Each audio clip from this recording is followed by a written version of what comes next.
I swim with a pod south of the Fire Isles.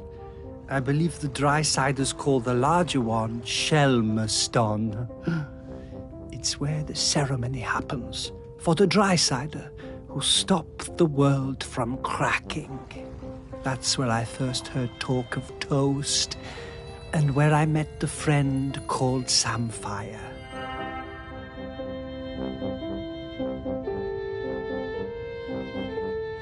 I did not believe it at first. A food which snaps so dry. Then one morning at sunup, I followed the ship and caught a blackened slice as it arced into the water. This was the start of my lifelong love of toast. I saw Samfire on the dry side and came up out of the sea to ask them for toast.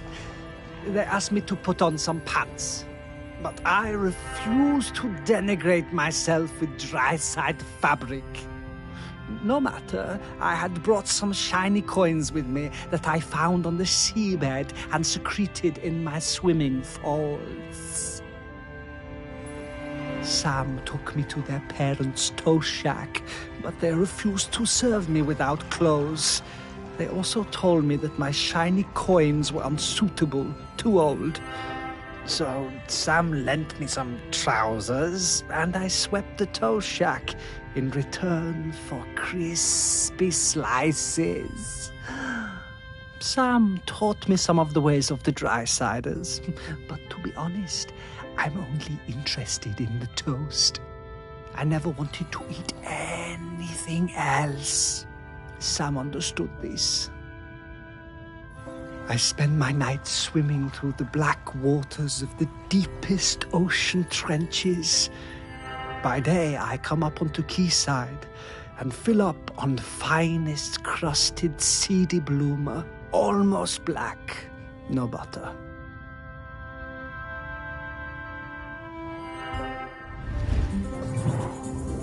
Oh, I could really go for a nice piece of toast right now. But, yeah, with butter.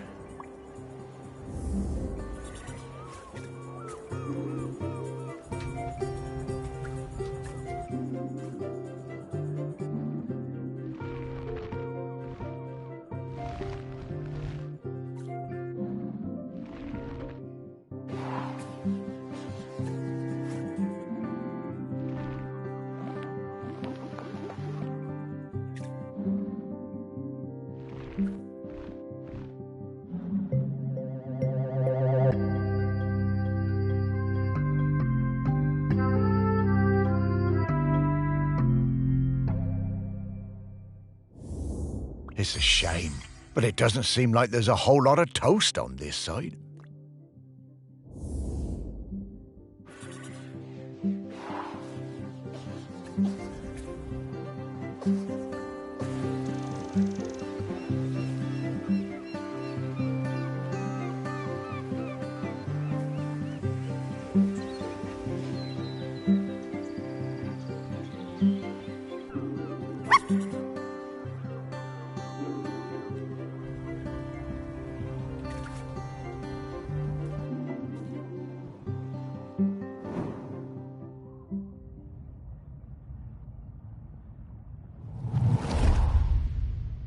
When I was a kid, I hated the annual Morlo Cull.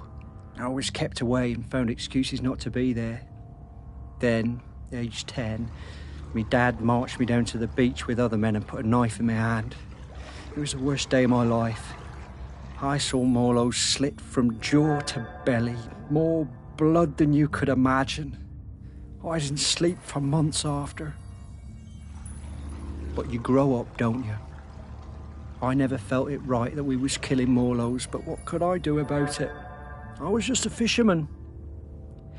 One day I see Samfire, the new harbour officer, handing out leaflets on the quayside. Stop that, Col. I went along to that first meeting at the campsite. Greg Litherland was one of the other organisers. It was beautiful. So much hope around that campfire. When I spoke about the pain of the Morlo, it really felt like the young uns were listening. Me, Sam and Greg held regular events to raise funds for badges and patches. I was proud to wear mine on me best Gansey. There was quite a rift between us and the old guard. They felt the ban was an attack on our ways. Sam and me took a load of the fishermen out for a beer, and Sam made them listen. They really respected Sam. We got most of them on our side that way. By 87, we finally felt like we had enough support to push for change. So the week before the Morlo showed up, we organised a mass dying on the beach. There were loads of us lying down on that sand, islanders, fishermen, fish folk all together. And the press showed up, and the mainland TV, and for the first time in 500 years, we stopped that cull.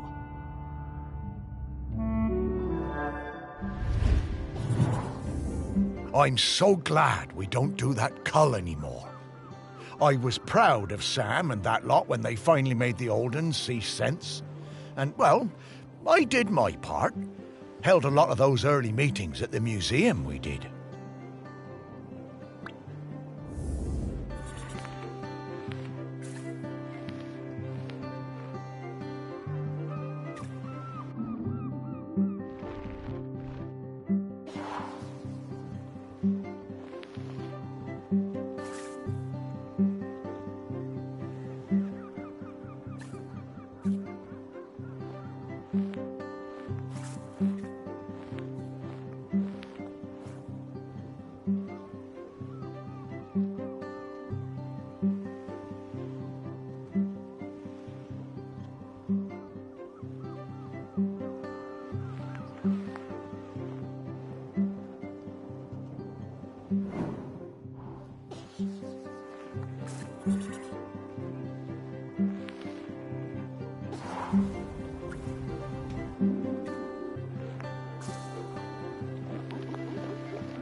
Oh, I love Morlos.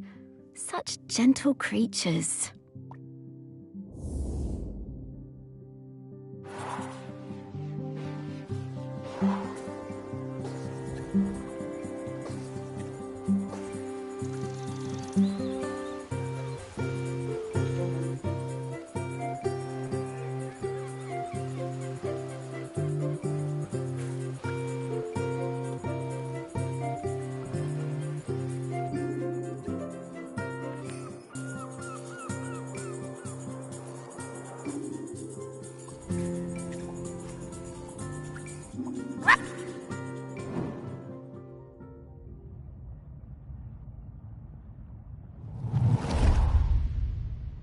I first met Sam when I sailed the new ferry, the Queen of the Isles, into harbor. Of course, I'd heard of the fish folk, but I'd never met one. Sam was an amazing pilot. Knew the waters better than any boatman. It was strange, steering a course for someone actually in the water, but we never went wrong with Sam to guide us in. Next time I was in Chelmerston, we went for a drink at the Camel.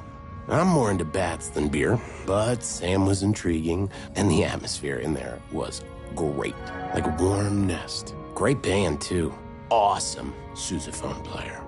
I think we got on because we were both a little bit on the outside of things. Sam invited me over for toast and hot chocolate.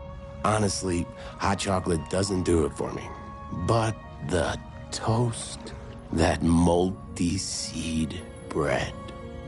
Sam made the best toast.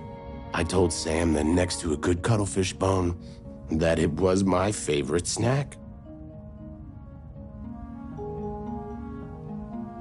I stayed over. In the morning, we went for a walk along the beach.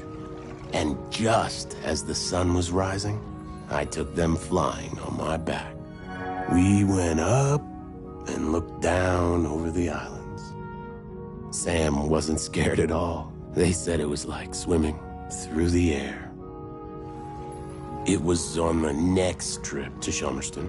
We just sighted land when Sam's head popped out of the water right beside my berth and passed me a fresh cuttlefish bone, carved especially for me. When we moved in together, it was the best day of my whole life. I put that cuttlefish bone on my bedside table, within beak reach. I still look at it every day. I just remembered that time Blythe and I did a duet at the karaoke. I can't believe I agreed to it. Must have had a few too many. I never knew how Sam and Blythe met.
I used to love finding these on the beach.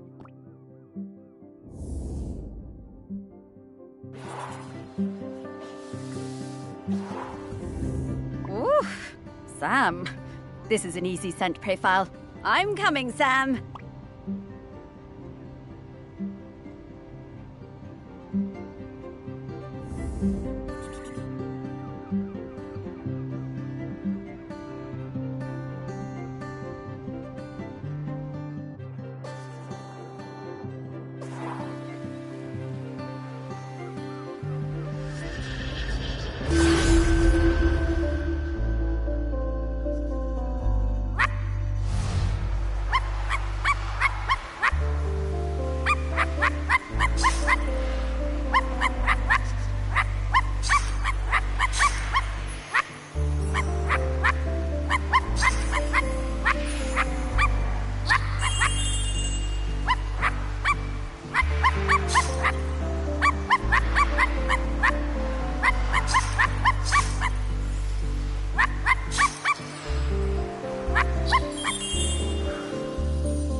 Ahoy there, Samfire! Morris and Sparky! Oh, lovely to see you both. What can I do for you two? Well, we wanted to ask you something. It's about Aggie. She doesn't have long left now, does she? Poor thing. No, not long at all. We were hoping you might replace her as custodian. Oh, Morris. I spent years of my life as harbour master trying to keep people from meddling with nature. I don't feel any differently now. I'm appreciative of all Aggie has sacrificed for us, but the island spirit isn't evil. It just needs to erupt from time to time. And if it needs to now, let it, I say. Let nature do what it must. As the fish folk say, the tides will tell. Yeah. Yeah, Sam, I hear that. I really do. No! No, Morris. We can't just give up. Now, we'll talk about this in a bit, Sparky. Sam, it's always good to see you. Will you be around later? I think I will. A volcanic eruption is a rare and beautiful thing. I think I'd like to see it.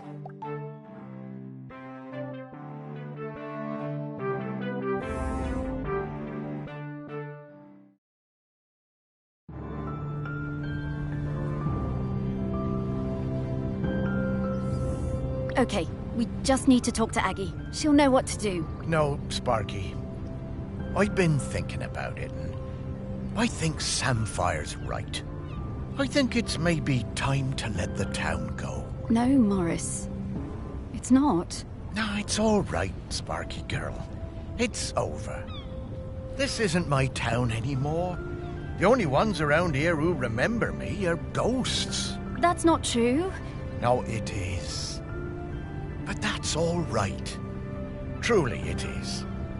Everything for a season and all that. And I miss the people I knew. The people who've moved on. I want to see them again. I think I will take Pete Nochop on his offer and head into the west with him. Shelmerston doesn't need Morris Lupton any longer. Morris. Sparky? I'm sorry about that. Remember when I told you I was mostly Sparky? I am, but mostly. Then what else are you? I am the rock that you stand on. The wood you people built this town from. The magma bubbling beneath your feet. I am Shelmerston. And right now I want to erupt. But I have also made connections to the things that live here. Connections I want to keep alive. I need you, Morris. Right. Well,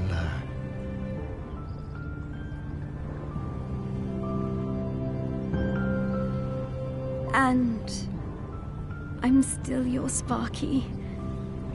And I need you, Morris. We all do. Oh, Sparky.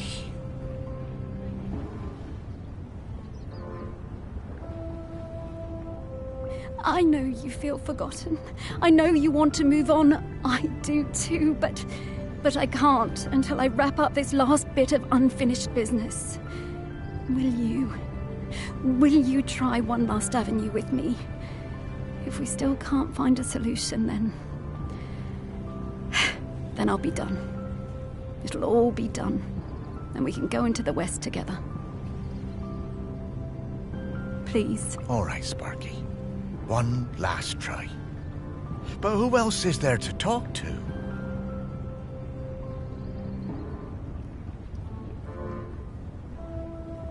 Aggie.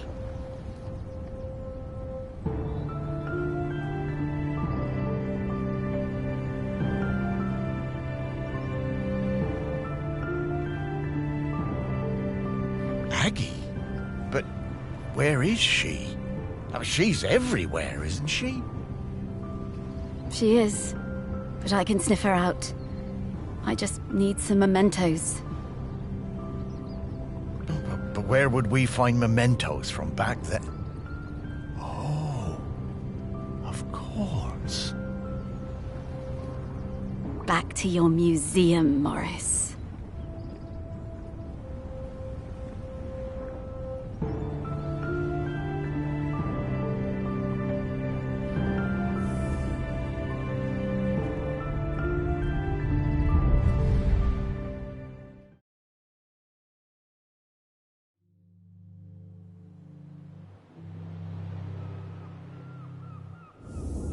Ah, well, it's reopened. Well, I suppose that's good. need to keep up the footfall. Everything has to move on. Well, yes, but, you know, it is still your museum, Morris. It wouldn't be here without you. It was never my museum, Sparky. It was Shelmerston's. It's changing, but, you know, I think it should. So, what happens now? How do we find 4,000-year-old memories? Come with me, Morris. There's one more thing I ought to show you. Okay, Sparky.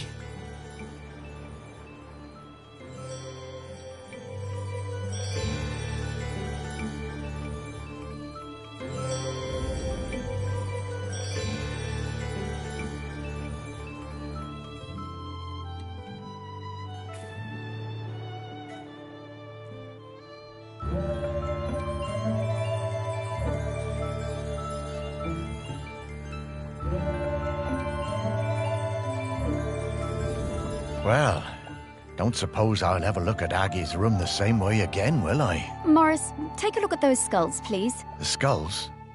Well, they have memories inside them? Oh, that's rather morbid, Sparky. Not quite. Look, I didn't explain this before because I felt things were confusing enough, but that slicing is a bit more powerful than I've led you to believe. Oh, well, what do you mean? Well, we aren't limited to memories of people who are alive. People are bounded by time, but memories aren't. Check it out.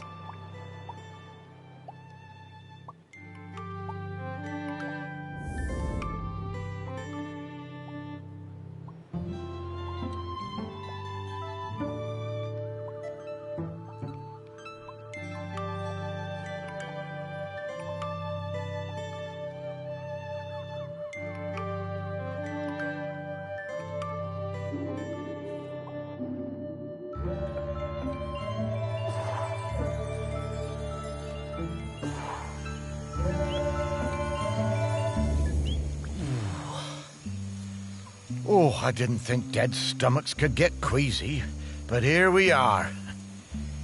Where are we, Sparky? When are we, Morris? This is Shelmerston in Aggie's time.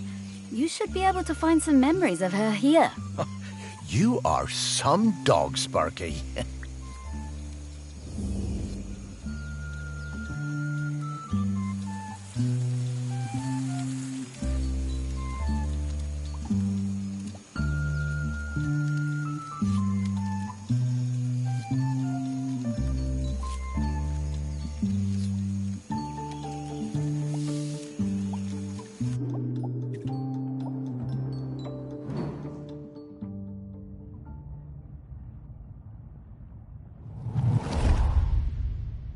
It was the worst night in the world when Aggie was born. It began in the old village, the one swept away by the rivers of fire. The ground shook and the earth split open and spat sparks. The sun hid and the huts burst into flame as we fled.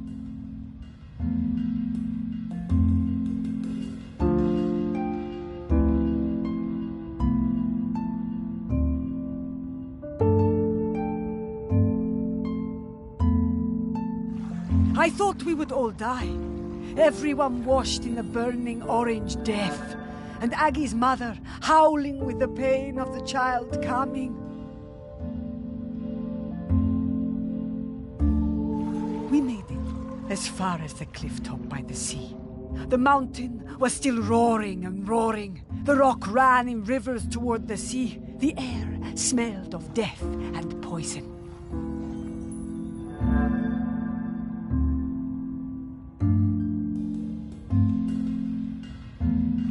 But Aggie was perfect. Small and angry, her tiny fists pummeling the air. I used my knife to cut the cord.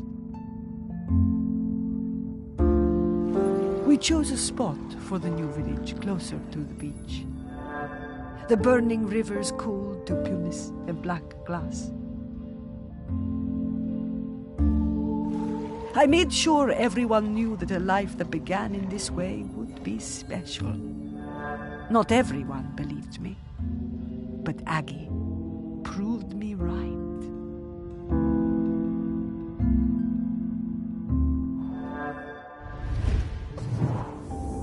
My goodness. Giving birth like that must have been awful. What a terrifying situation. So, where do you think that knife is? Should we look around here, or...? No, I'm pretty sure I've seen that knife before. Back at the museum, I reckon. Okay, Morris, let's go.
Beautiful. And to think that people had not long stopped using flint tools when this was made. There is so much history in this knife. Ooh. I'd love to see what else it got up to.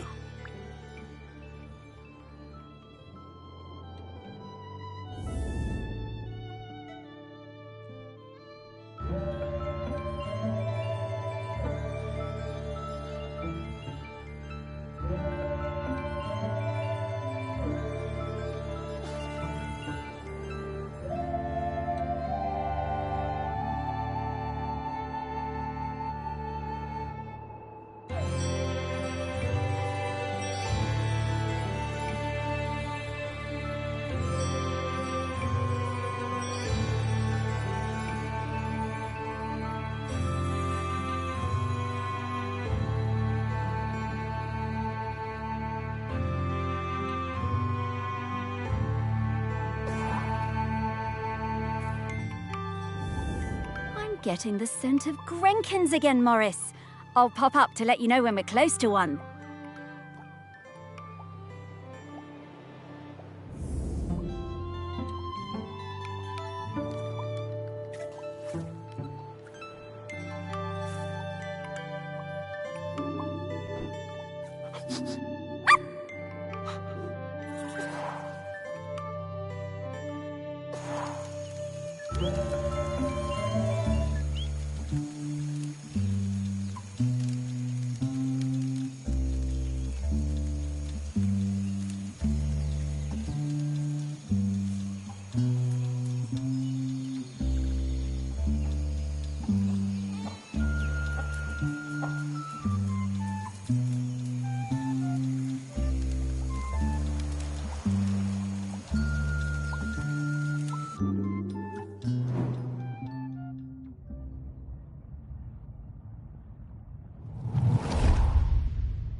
Of course we watched her.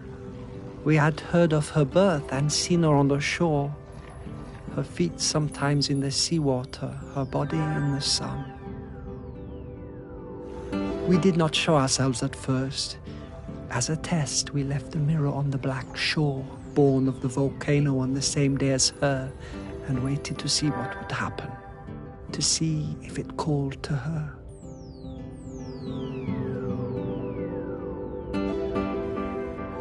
She picked it up, turned it from side to side. She took it home.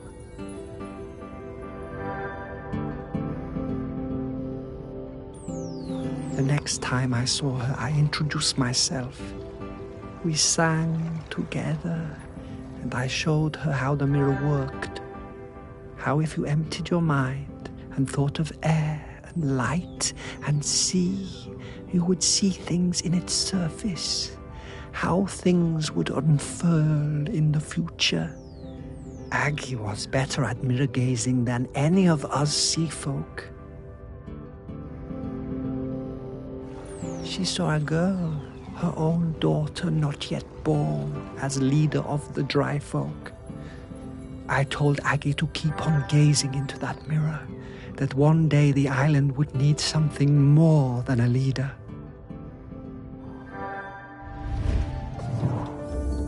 Oh, I had a box of rocks that looked like that mirror somewhere. Where did I put it?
Whoa. This thing is really powerful, Morris. Can you feel it?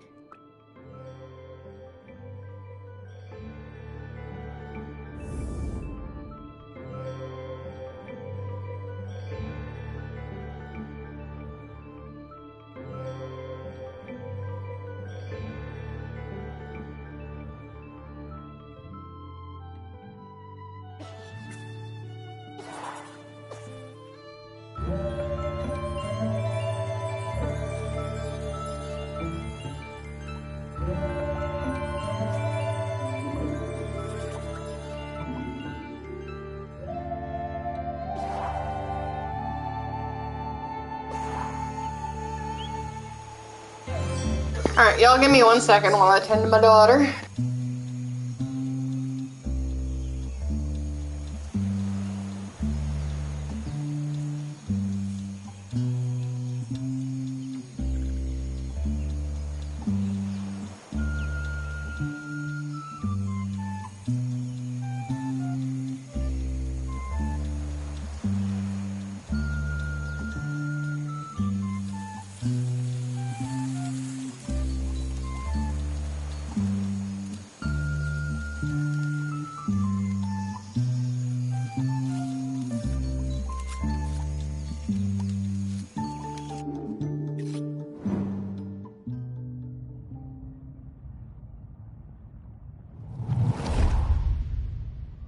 was always fearless.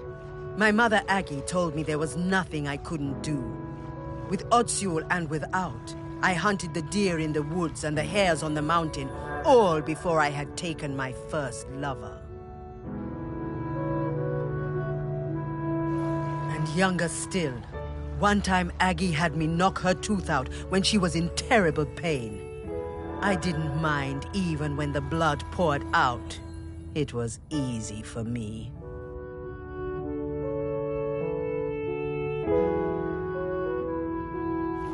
Spears and knives were my nature.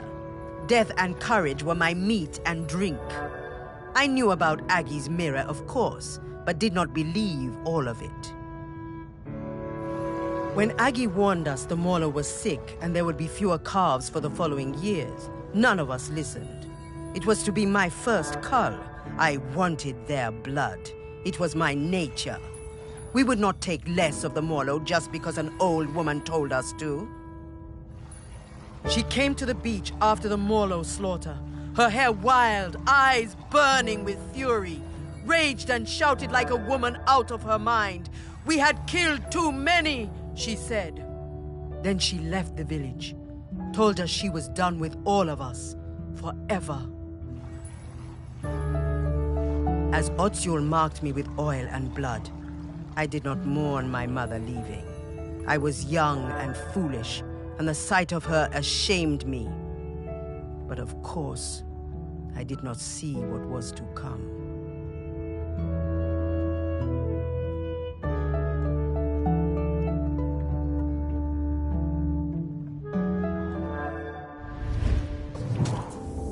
To think that they were still having the same arguments about the Morlo way back in the Bronze Age. Aggie must have sensed the trouble ahead. Maybe she was trying to find a way to prevent it.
Y'all give me 1 second. I'm trying to find this 1400s one.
I don't know what the hell it is I'm looking for this go.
What a beautiful object. Delighted to have it in our museum.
She was alone, and I would bring her food sometimes, samphire and sea urchins. She would make dry food, and we would eat it together. textures unlike any we knew that broke apart in your hands and in your mouth.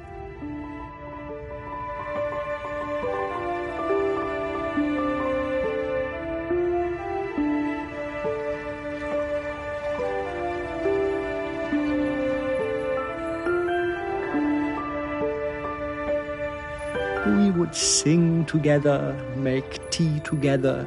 We became her family. The dry folk left her alone.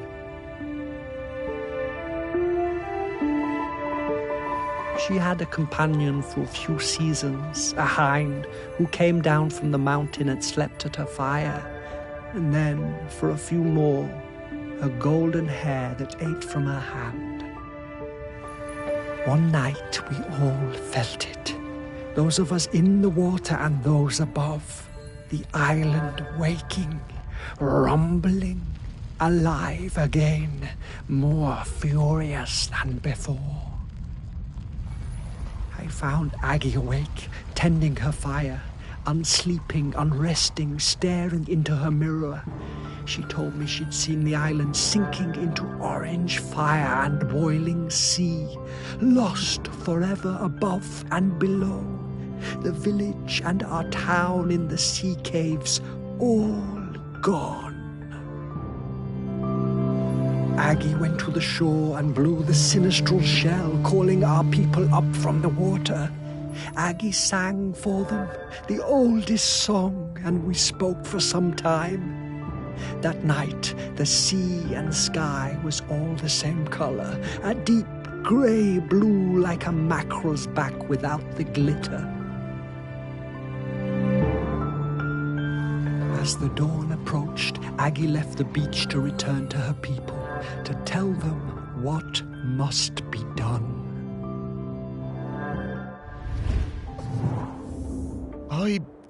I'm not sure I want to see what happens next. We have to, Morris.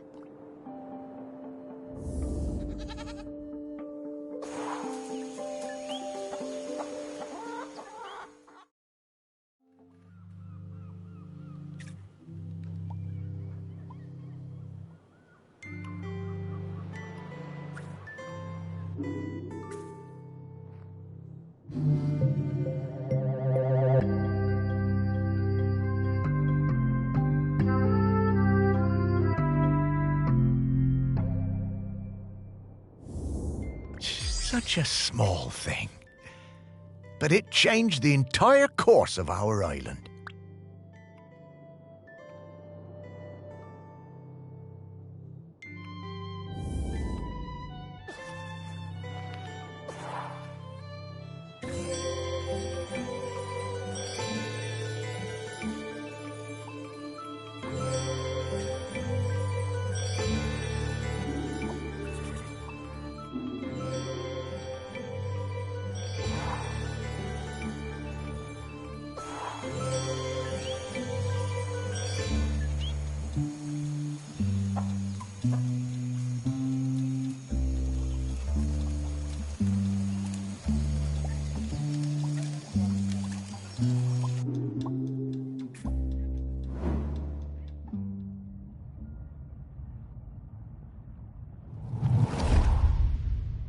We heard the shell and knew Aggie had returned.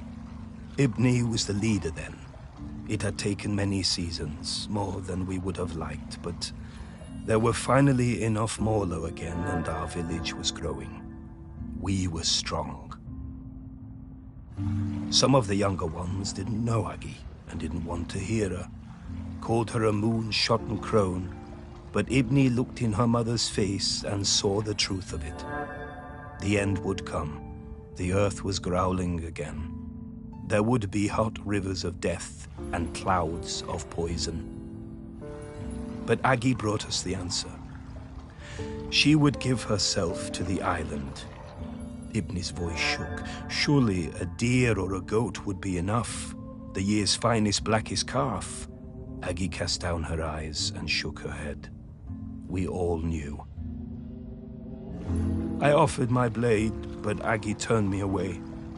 She took her knife that had cut her own cord the night the volcano last erupted and wrapped Ibni's fingers tight around the bone hilt. "It must be you, Ibni," she said, "and it must be now, before the sun comes up. This day, this morning, or we are all gone. The village, the people, the island." Agi embraced her daughter. Ibni whispered something, but I could not catch the words. Both women's faces shone with tears. Agi sat on the ceremonial stone, the tears streaming now from all of us. Agi delivered her final message. She told us her body must not be burned or given to the sea, but lain in the earth of the island beneath the mountain. Ibni was shaking, and then I realized it was not just Ibni. The whole island was trembling under our feet, waking up. Agi told Ibni to be quick, the end was coming.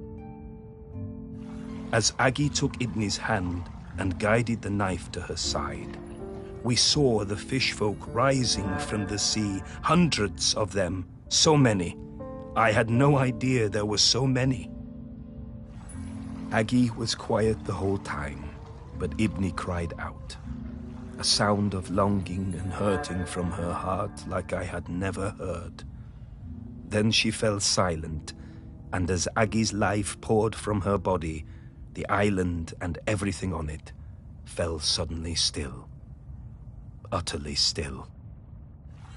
We wept then, in sorrow and relief.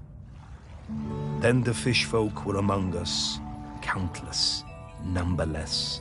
One embraced Ibni, holding her up as it seemed her own legs might give way. When the sun came up that day, land and sea folk stood together for the first time, talking and singing the old songs, Agi's songs, together. Ibni and the fish folk took Agi up onto the mountain. They laid her in the peat alongside the knife and all the things she would need on her journey.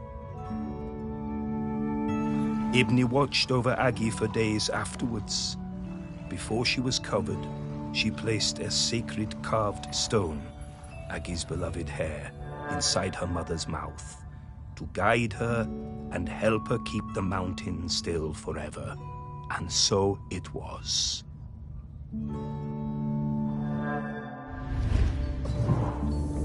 Oh, Agi. Now that's bravery.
Hey, Sparky, it feels a bit, disrespectful looking inside Agi's body like that. You were the one who dug her up and put her on a plinth, Morris. Yeah, but I...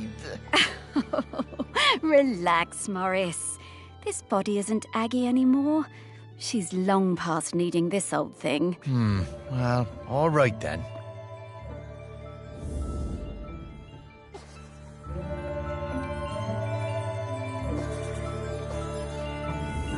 Okay, Morris. I'll level with you. We absolutely didn't need to find Agi's mementos in order for me to sniff her out. She's here and waiting for you. She has been this whole time. But then, why did we need to visit the Bronze Age?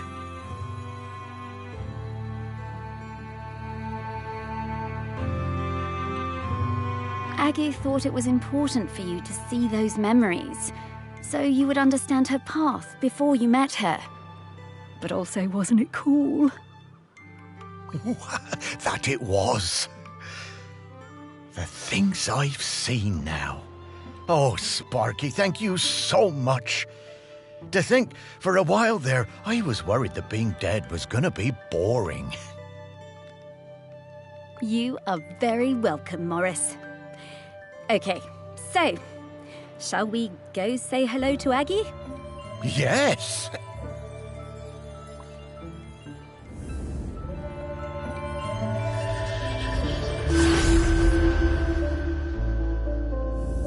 Morris, Sparky, it's so good to see you both. Hey, Aggie. Wait, you know me? Of course I do. Morris Lupton, one of the best-loved men in the history of Shelmerston, with the very finest dog. Me? Oh, I don't know. Come now, let's go out of this place, into the air.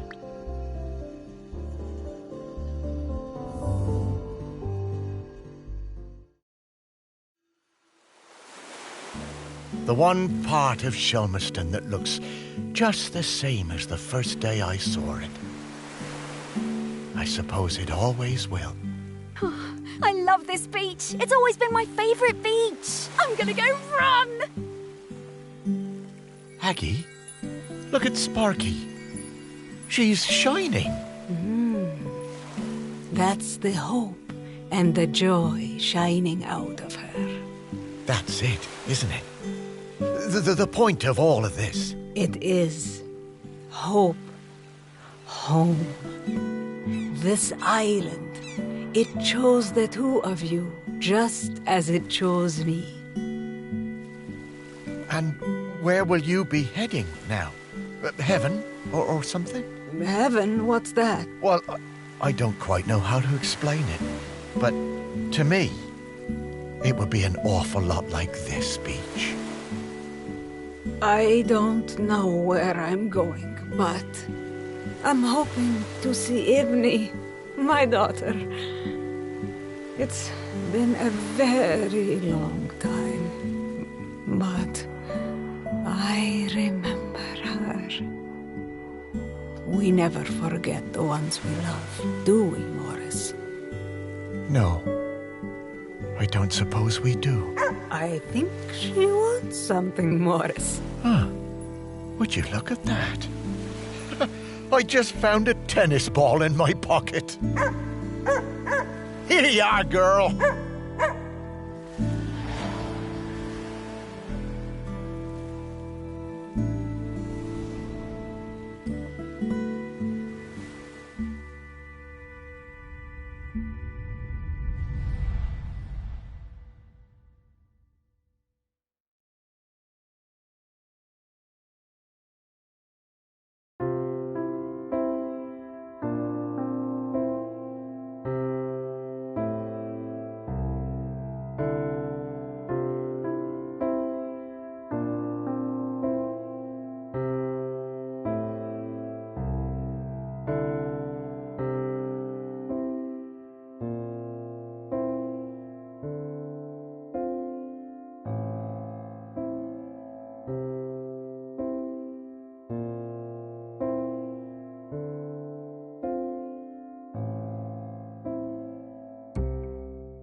Well, my goal was to see if I could come back through and try to get these extra things to platinum out the game, but I don't believe it's gonna let me, so...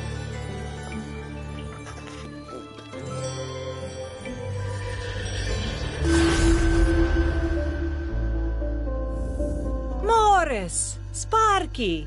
It's so good to see you both. Hey, Aggie. Wait, you know me? Of course I do. Morris Lupton, one of the best loved... Come!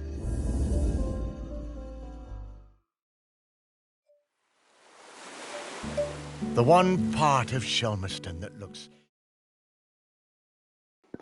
Well, I guess in order to platinum it out, I will have to restart, which I am not doing right now. So you guys have a great rest of your day. I'll catch you later.